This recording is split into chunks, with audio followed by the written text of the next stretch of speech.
Building a strong foundation in downward facing dog is one of the best things you can do to help your inversion practice.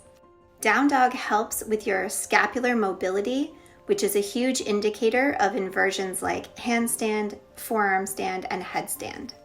It also warms up the wrists and gets you weight bearing in your upper body. If it doesn't feel like you're working for your downward facing dog, start in plank position and hinge your hips up and back to find the correct distance from your hands to your feet.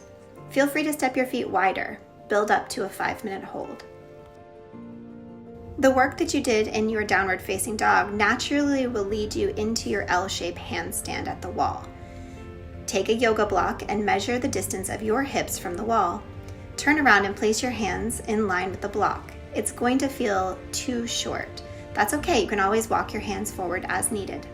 From this very short downward facing dog, step one foot on the wall and then the other. You'll feel like you're in a little child's pose against the wall. Keep your knees bent until you're ready to play with straightening them out. At first, it may feel difficult to keep your hips and heels in line.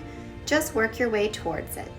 Adjust your hands as needed, walking them back towards the wall as desired, and make sure to straighten your elbows. Draw your shoulder blades along your back, feeling that same sensation that you did in downward facing dog, and send your eye gaze slightly forward.